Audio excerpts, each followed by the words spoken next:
थे। एक सज्जन का नाम था दानचंद। गंगा जी से 12 किलोमीटर दूर उनका गांव था। दानचंद को भगवान ने संपन्नता तो दी थी, धन तो दिया था, लेकिन लोभ ही इतने थे कि लोगों ने व्यंग में ही उनका नाम दानचंद रख दिया था। कभी कोई पुण्य कार्य नहीं किया, कहते खर्च होगा। तो पत्नी ने कहा कि गंगा जी नहाया और 12 किलोमीटर दूर हैं, इसमें क्या खर्च हो रहा है, चले जाओ। सवारी की भी जरूरत नहीं, पैदल पैदल चले जाओ, और गंगा जी तो नहा लो। ठीक है, बहुत कहा तो सोचा जीवन में एक बार गंगा जी नहा लें, क्या हर्ज है, 12 किलोमीटर दूर है गंगा जी, जा पैदल पैदल गया। खर्चा कौन करे सवारी। अब गंगा जी किनारे पहुंचकर सोचा घाट पर नहीं जाएंगे, वहां पंडा लोग रहते हैं, पंडा कहेंगे विधान दो। तो मुर्दा घाट पर गए।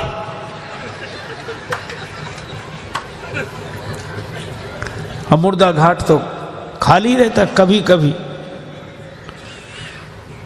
कभी कभी दुनिया में अपने घर में कोई सीट खाली करता है तो मुर्दा घाट भरता है, बाकी तो खाली है। सोचा ये ठीक, न पंडा का झंझट, न दान का, न पुण्य का। गए सो कपड़े उतारे, इधर उधर देखा कोई नहीं है, सोचा डुबकी लगा ले। सो जैसे ही प्रवेश किया, डुबकी लगाई। अब कथा बड़ी सुंदर है, भगवान को हंसी लगी कि इतना लोभी आदमी नहीं देखा। तो भगवान ने सोचा कि चलो आज हम इसको छकाते हैं। तो दानचंद ने देखा इधर उधर कोई नहीं था, पर गंगा जी में जैसे ही डुबकी लगा के और बाहर निकले, वैसे ही पंडा के रूप में भगवान उपस्थित। यजमान की जय हो।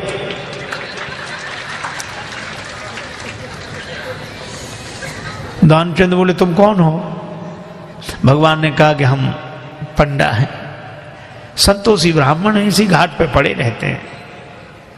दानचंद बोले मुर्दा घाट भी नहीं छोड़ा।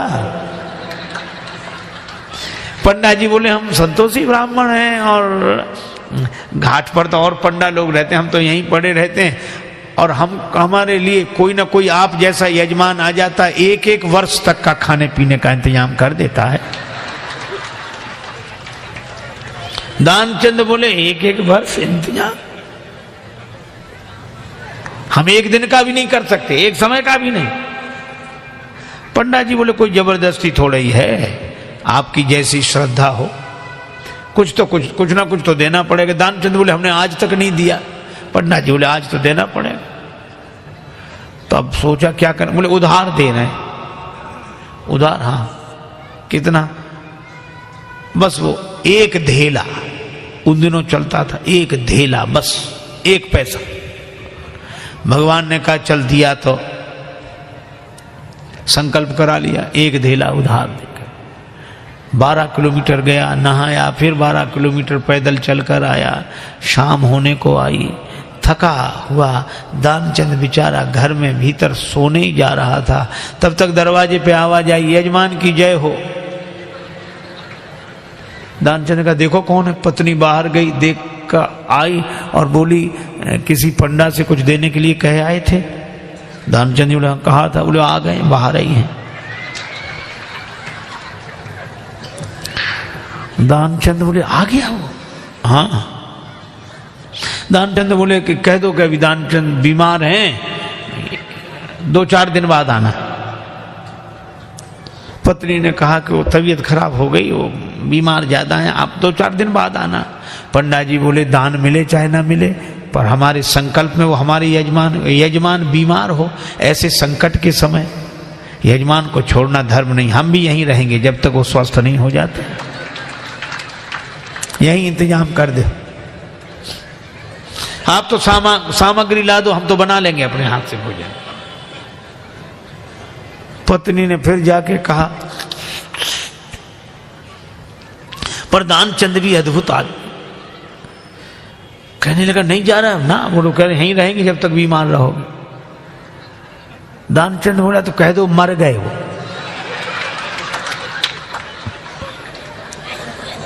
तो ये ऐसे कैसे कह दें। दानचंद बोले तुम कह दो हम श्वास रोके पड़े रहेंगे। पत्नी ने झूठे जाकर रोते हुए अभी अभी चले गए, वो समाप्त। पंडा जी बोले चले गए, मर गए। अरे राम राम, लेकिन यजमान का जब तक अंतिम संस्कार ना हो जाए हम कैसे जा सकते? और तुम कहां बुलाती फिरोगी लोगों को, गांव इतना बड़ा, हम ही सबको खबर किए देते हैं। अब पत्नी बहुत कुछ, सुनो सुनो पंडा जी, तब तो अमित रूप प्रगटे ते ही काला, पूरे गांव में कह दिया कि दानचंद चले गए चले गए। अच्छा, लोग सचमुच इकट्ठे हो गए और भगवान को भी मन में हंसी लगे, ऐसा जिद्दी आदमी श्वास रोके पड़ा। लोगों ने उसे मुर्दा समझकर उठाया। अब उसकी पत्नी रोवे, और वो सही में रोवे, वो कहे ये मरे नहीं हैं। और गांव वाले कहते जाने वाला तो गया, ये तो तुम्हारा मोह है। वो कहे कि नहीं मरे, गए वो तो। वो बेचारी रोती रही, कौन सुने। दानचंद को उठा लिया, बांध लिया, और वो भी बंध गया। भगवान ने कहा कि हद हो गई, ऐसा आदमी हमने नहीं देखा। भगवान को लगा कि सब हमसे हार जाते हैं, आज हम हार गए इससे। ले गए, चिता पर रख दिया, अग्नि लगने वाली थी। भगवान ने कहा ये मर जाएगा लेकिन देगा नहीं कुछ।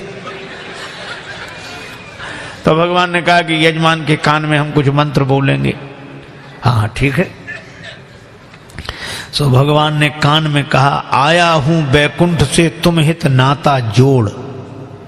भगवान ने कहा कि हम हार गए, हम भगवान हैं, बैकुंठ से आए, तुमसे नाता हमने जोड़ा।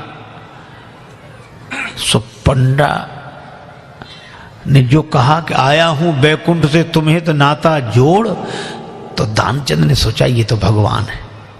सो आंख खोली, और जो आंख खोली तो वही पंडा, और जो पंडा को देखा तो फिर आंख बंद कर ली। भगवान ने कहा कि हम तुमसे कुछ नहीं लेंगे, मांग ले हो वरदान कछु, तुम ही हमसे कुछ मांग लो। तो दानचंद क्या बोला, बोले धेला दीजिए छोड़, बस वही छोड़ दो और कुछ नहीं चाहिए।